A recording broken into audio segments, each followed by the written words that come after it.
X equals Ben plus 2 is a pretty good episode, actually. A lot of fans remember this as the disappointing first appearance of Alien X, a mysterious alien we had only seen in silhouette in the intro sequence up until this point. And that hype was only exaggerated by Cartoon Network's advertising. The biggest thing to ever come to television. On top of that, this new transformation can do anything with the essential powers of a god. But Ben can't actually use that power. Alien X is useless unless Ben can convince the transformation's other two personalities to come to an agreement. Enter Bellicus and Serena. One is the voice of rage and aggression, and the other is the voice of love and compassion. The B-plot introduces real stakes as the incursions are going to destroy the Earth unless Princess Atea is returned to them. This all culminates in Ben arguing with the two green faces until they agree to let him handle the situation in his own way. Like I said, fun episode. And some things this episode does really well are the incursions are great. I love them and how ruthless they are. And like a funny detail, they can't stand strong smells. I love that we get our second Sodoragian in the franchise, 7-7. He has nanobots infused in his hands so they can transform into weapons. Perfect. Love it. Also, I like that Kevin is absorbing different stuff in this episode. Alien armor and rubber. Yes, more creativity, Kevin, please. I also think that the Alien X stuff is good. It kind of feels like a low-budget Star Trek plot or something. It's more of an abstract idea that I can understand kids wouldn't necessarily love. But I think it does deserve a second watch as an adult, free of hype and expectations. Sort of a controversial episode, Steven. What's your take on it? Do you like this episode?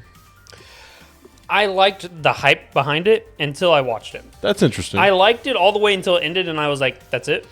You know, that's all we get? That's Alien X, so we'll never see ever again? Well, you know, did you, because you watched this as a kid, as I did, like when it was happening, and I think there's that big hype leading up to it, and at the time I was disappointed. Yeah. I think a lot of kids were, because it's sort of an end of the world plot, like we're going to stop the end of the world, but then Alien X is like, and he also has this ultimate power, but then like Ben can't use him. Yeah. That's the biggest problem. Absolutely. But coming back to it as an adult, I actually really enjoy it. It reminds me of like a Star Trek plot or something. Oh, okay.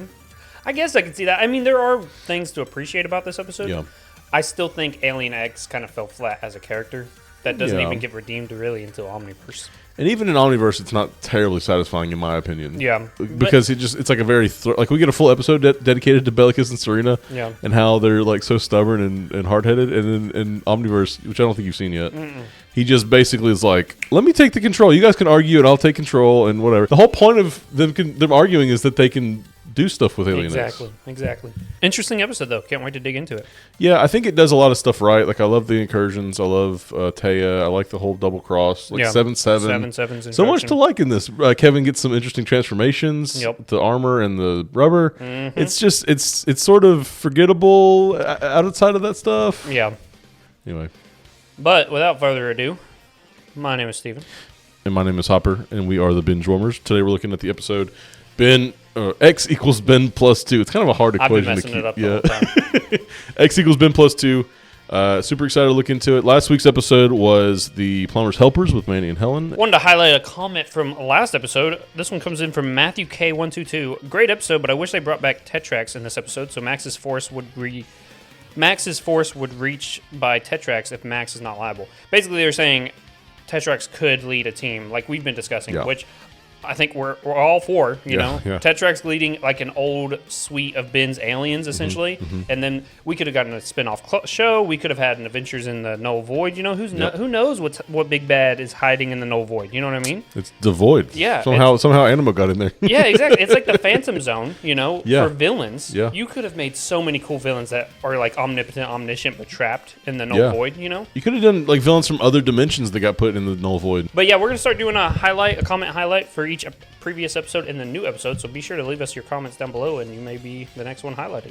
But anyway, let's get back to Ben equals X plus 2. Great episode. I'd said that it sort of had like an underwhelming payoff to an overwhelming hype. Right. When they started this, it was like the new alien. This is Ben's next, Yes. And we've had, we see that silhouette in the beginning of the thing. You never see him, but then like the episode comes and it's kind of underwhelming.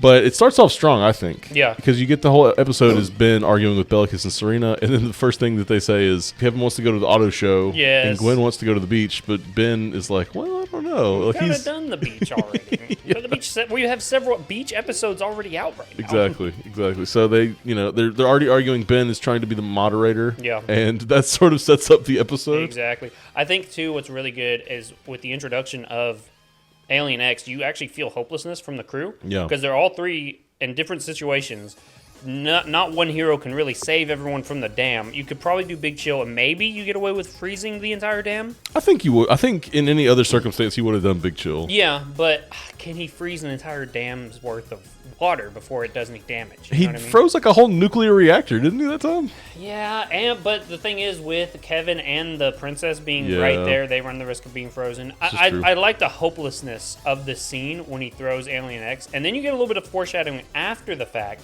when they're like, "Who's that one? He's never turned to that." It's like, I don't know, but he's got to be the go-to hero from now on. And you think, why would you turn into anything else? That's what we all thought, because I mean, it's just like essentially he's just can do anything. Yeah, and that's why I really don't like him. I really don't. When you throw in something like that, you get power crept or you never use it. Either way, what's the point of introducing him? Sort of a Superman issue. Yes. He's too powerful. Alien X needs a kryptonite or something something. And, honestly, sidebar, I hate when people are like, he's so powerful, but his weakness is kryptonite. First of all, it's radiation. You go touch plutonium and see how you feel. Second of all, how else do you want everyone to be as strong as Superman? Because that's the only way you make things interesting. It's a fictional character with fictional powers. Of course he has a fictional weakness. What are you talking about? He was made in the 1930s. You got to go up from there. You got to sell more comics. It's 2024. Yeah, you know, conflict. Every story needs a little bit of drama, a little bit of conflict. If he's that powerful in 1930, the ceiling has to increase. Somehow, yeah. So, and I think kryptonite is a good way to do it because it's just a material. It's not some character that's like Dragon Ball Z, where it's like, this guy's power level is even higher than this guy. The second you start introducing power levels, I hate it.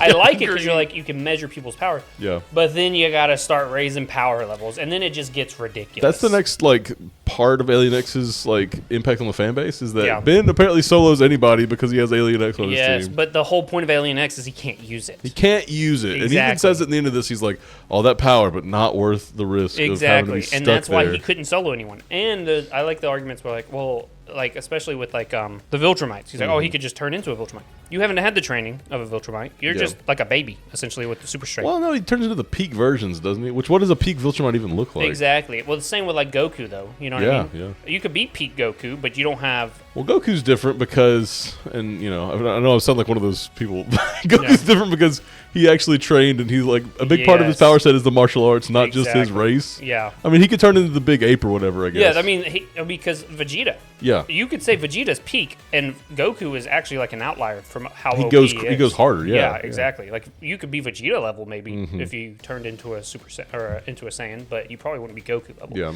So I do think there are flaws to he could just turn into them and then fight them. I do think Ben 10 does hold his own against a good bit of people. I mean, a lot of people. Say everyone, because of Alien X, the whole point of Alien X, you can't use them. It's tough, too, because it is a kid's cartoon. There's going to be episodes where he gets knocked out on accident, or, he trips. Rock falls on his head. Or he just trips and, messes up, and he turns into a brainstorm instead of Big Chill or whatever the hell. Yep. It's just, he's got, too many little things here and there, and I don't know. Even, in Omniverse, he's way goofier than he is in Alien Force. Absolutely. In Alien Force, he can pick whichever alien he wants to turn into, and a lot of times he does get his crap rocked, even after, but we can kind of talk about Bellicus and Serena now. Yes. I like them. I think they're kind of fun. Yeah, absolutely. In a Star Trek-y way. That's a low-budget way to do. Bellicus kind of sounds familiar, Hopper. Who's that? He's the voice of rage and aggression. Who else would be a great voice of rage and aggression? The Rock. Let me tell you what. The most electrifying green face in space. No, it's Kevin Conroy from Batman. Go. May he rest in peace. May he rest in peace. Great voice of rage and aggression. Yeah. I think he does. He's probably he's my favorite of the two. Oh, absolutely. The other one's kind of whiny. Yeah, she's voiced by Vicki Lewis, who's done some live action stuff and whatever. My issue with Bellicus and Serena is the fact that they say, we've been locked in eternal struggle before you. You're going to be the tiebreaker. And then every single thing that Ben mentions, they are now all of a sudden in agreement against him. Yeah. How are you guys against each other for all eternity? And then the second you get Ben in there and you can have tiebreakers, you go, no, we'd actually vote to stay in these stalemates. We kind of like them, I think. You know? I don't understand this either. If Alien X is such an ancient creature that was around for the dinosaurs and stuff, why is it in the watch? Wouldn't the transformation of just a random sample of something be a version that Ben can turn into, like his own transformation. Maybe they all share because they come from the cradle, Yeah. right? Or maybe it's the crucible of creation. Something like that. It's the episode where it's the name of the episode where Ben is young Ben. Editor will put it up. Yeah, sure. But maybe they all share a connection to that spot, so they have because they're omniscient, omnipotent. So even if they were born yesterday, they have the omniscience of it. You know what I mean? That's interesting. So, like, just creating anything Yes. as powerful as that means that time is just a straight, circle. Like, they can just see everything at the same time. Exactly. I guess Alien X, like, every Alien X has a Bellicus and Serena. Yeah. Or... Do you think they're each unique and different? That's what I was going to ask. Like, does one They may have the same knowledge, but they have different personalities. Interesting. See, and do they all have a third tiebreaker, or is it just... I remember we were arguing while we were watching it. I don't think they do, because when you see them, they're all just sitting. But I think they're locked in eternal, and that's the yin and yang of it. Yeah. They have omniscience and omnipotence, but they can't agree on it to do anything with it. You know what I mean? Well, then how does anything happen? Because they make references in the Omniverse, like the Celestial Sapiens make changes here and there. I think to explain retcons. Yeah, I think every now and then they can agree, but Yeah. for the most part, when you're so radically different from each other, 99% of the time, you're not going to be doing jack. It makes you wonder why they decided to change so many things about Azimuth and the art style. Yeah. Why did they manage to do it? You know, and we don't know how many Celestial Sapiens there are. So if there's 100, one out of 100 every now and then is going to agree on something. You know what I mean? True. That's true. So, no, I think they're really cool. I think they're really unique. I have a better headcanon of them having two that are constantly struggling, and that's like different ones. Yes, I don't like the fact that they have a third. I think the only time they have a third is when Ben is in the equation. Yeah, I'm gonna go ahead and say this too. I think it kind of paints Ben's character in a bad light to not be able to like sort out the issues with Bellicus and Serena. True. If they're hyping him to be some grand leader, he's a grand leader, and like that's what he's supposed to do. And like Alien X is almost like a lesson for him to learn. Right. Like you have to kind of be a mediator and learn, to make compromises, whatever. But in the end, he does convince them, but he does it just by yelling at them. Yeah. Like, Serena starts crying, and Bellicus is like, fine, whatever. What do you want? We'll save Earth. And he's like, no, I don't want you to save Earth. I want to save Earth. Yeah. I got 9 guys that can do it better. Yeah. No, I do. I like it, though, too, because Ben gets a taste of absolute power and realizes it's not all it's cracked up to be. I think he would use it if he could. Oh, absolutely. Yeah. But like you said, all this power, but not the risk. Yeah. At worth. And we can, I do agree with what you're saying, because we have proof of that in like later versions of later seasons of Omniverse. He's got full control of Alien X. Yeah. He does never use them. He uses them once, like he just messes up the rooters. They also say, absolute power corrupts absolutely. So true. The more he would dip into it, the more that would mess with the more often you just solve anything with a snap of your fingers, the more you're going to want to do it, and the more you start thinking you have to do it. You know what I mean? The less he would do anything else but be Alien X. Exactly. You know what I mean? Exactly. If you had this power, I guess this is a good question to ask. If you were Ben and you had this power, would you try to like take an hour a day and become Alien X just to get some issues out of the way, with whatever? And you could even say like, hey, it'd first be a cool meditation thing, if nothing else. Right. And you could say even first, like, order of business. Pause time so nothing happens on Earth while I'm in Alien X. Yeah. And then we'll just deliberate as long as we can. Yeah. And then get everything done. So, well, you can't say pause time on Earth. Pause time everywhere. Yeah, because you pause time on Earth. Yeah, you know what I mean. That's real bad. You know what I mean. You've got a meteor that's never going to reach Earth, and now all of a sudden it's been coming to you for the last 1,000 years. True. But you know what I mean? Like, I guess the sun and stuff would move around. Exactly. You would probably hit... Yeah, you don't want to just pause time on the season. You can't be trusted with Alien X. That's like a genie wish. They knew it. I would explain it better. Anyway, the point being, like, you know Bellicus and Serena. They would definitely pause time on Earth only. Well, I think Ben's the one doing it ultimately. Like, he's got the reins, but he just needs their permission to do it and stuff. Yeah. I do like his design. He's got the big 3 horns here. I like him better in Alien Force. Ultimate Alien than Omniverse. Yeah. The chin thing. The crimson chin. I hate it. It's sort of like the trunks on like a superhero outfit. It's just like, this is the ultimate man. Yeah, that's the classic like 1940s, 1950s superhero. You know what I mean? I do like the 3 horns are kind of like representative of the 3 personalities. Yes. And I guess they've all got 3 horns, don't they? Maybe that. Like all the Celestial Sapiens? Don't they? Yeah, so we'll strike that from the record. Okay, never mind. We'll strike it. Anyway, I like that he's stuck still. I wonder what he's like. How do you think he feels and is when he's just stuck solid? I don't think he has any feeling because he's warm apparently. Yeah, it is funny though. My question, complete subject change. why does Bellicus love the dinosaurs so much? You know what I mean? I would like to vote on tabled motion number 80,000,003 to save the dinosaurs from extinction. Just listen.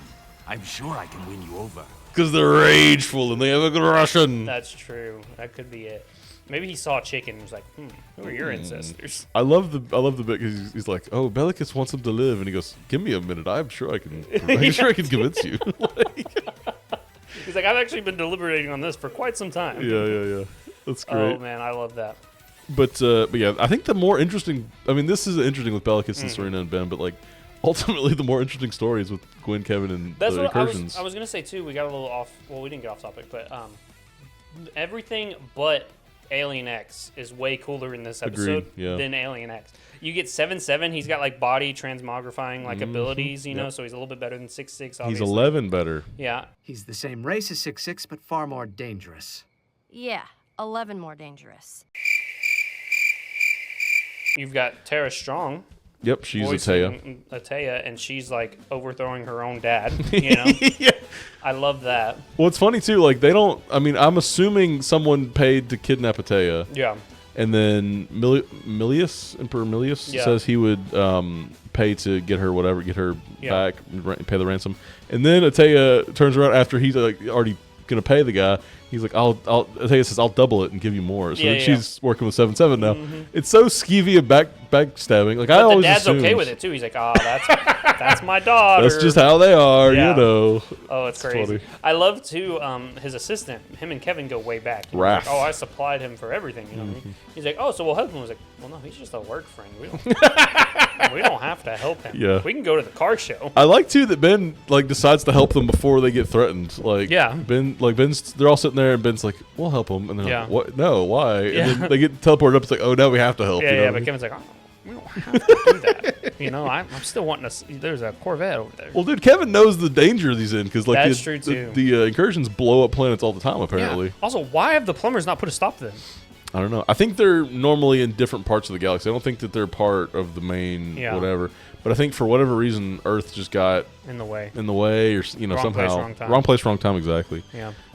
He's like shouting and they're like, "Hey, doofus! They don't have that communication. They can't hear you." And then like 7/7 calls right back, and he's like, "Oh, never mind." Yeah. And the whole time, Gwen is like not understanding politics. Yeah, she's like, "Oh, I got the weapon," and he's like, "No, we're not done yet." No, we're not done yet. And then like, and he's like, "No, we're done." Now we're done. Like, we're done now. He's like, "We're done." Also, a little insulting that 7/7 beats the crap out of Kevin and Gwen, like handily. I'm just telling you, dude, I am so ready for our Teen Titans versus Ben 10 because every episode, Kevin has gotten his ass whooped by a cyborg, cyborg type creature, and everyone is saying Cyborg loses hard. Yeah. Oh, punch him. But like. Swampfire comes in, dude, and he's immediately like, here comes the money. He just like takes everyone out. He's not even trying to take him out. He's smelly. That's what takes him out because he's so stinky. He walks through the bars. He's like the Terminator, bro. Yes, dude. Oh my god. Why you need Alien X? You got Swampfire. Swampfire is just built different. Like I don't know how you beat Swampfire. You have to like freeze him or something, maybe. But he's got fire. I was going to say catch him on fire, but then he's got fire. Yeah, so there's no throw him in the sun. Just throw. Well, no, because then he's going to regenerate. He's fine. Well, I mean, you're constantly regenerating, but you're stuck in the sun. Like overcome that gravity. Well, he did overcome the no void. Now that's a big feat. I'll tell you what. Yeah. So you know what? He could probably jump out of the sun. Yeah, maybe so. Anyway, no, that part of the episode is fun where it's just sort of them trying to deal with like Ataya and 7/7. They're trying to find them. I like the incursions working with Ben and Ben's crew, moderate team up almost. Yeah. And then we get to the ship. Do you like the ship? I like the whole vibe of the ship. It feels like Star Trek-y, like I was saying. Yeah. I do get the vibe, and we're not seeing a lot of space yet. We'll get to it later in the show, but right now we haven't seen a lot of space itself, so it's nice to have a little change of pace. I love the fact that Kevin turns into rubber, never does it again. Yeah, but he's just bouncing all over the place. I mean, like, and we get that little hint of the smell affecting the incursions because they shoot him, and then they're like, and he passes out. They're frogs. They're probably smelly too. First of all. Yeah, I don't know why that's their weakness specifically, but I guess it is sort of just. Yeah. It's like a chosen weakness, I guess, just like whatever. Makes like no sense. Kryptonite kind of thing. Yeah, go for it though. But it doesn't. It's not what ends up winning them the full fight. It's just sort of a little detail they throw in. Yeah, because you think it's gonna like knock Ataya out, but she's like holding her nose. Yeah. A cool design for her too. She's got like what's that new show? The Star Wars show out? With the kids, the skeleton crew. Skeleton crew. She's got that whole vibe. You know what I mean? I can see that. She looks like almost like a trooper, like an Air Force pilot in the 40s or something. Well, I was thinking more of like a stowaway. Oh yeah, a okay. Stowaway on like a ship or something. You know what I mean? But she could hold her own. She was fighting 7-7 at the beginning too. She gets kind of a glow up in Omniverse. Like she's a bigger character. I think they age her up a little bit, assumedly. You know, because she looks still Tara Strong. Yeah, it's still Tara Strong. Nice. She's in more Omniverse stuff because they flash back to young Ben sometimes too. Gotcha. So I feel like they're like, what does Tara voice? Let's Tara actually voices one of the personalities of Alien X in one episode. Really? I think Serena. She voices Serena in one of the episodes. I like that. Love it when you get a little Tara Strong action in the show. Sure, yeah. Especially, it's a classic Ben 10. We get to kind of harken back to that and stuff. Yeah. What do we think about the big bad villain guy? Milius, Emperor Milius, voiced by Kevin Michael Richardson, I want to say. Wow, really? Yeah, Kevin Michael Richardson. What's he most noticeable for? You know him as the Joker in The Batman. Yeah. I knew that. I was just saying more for the people. Oh, I knew. Static Shock's dad, right? Yeah, Virgil Hawkins. Not Virgil. His dad. Yeah. What is his name? Huh. Daddy Hawkins. I love him too, and I don't know his name. A shame. You should have a shame. Yeah. Sorry, Dad.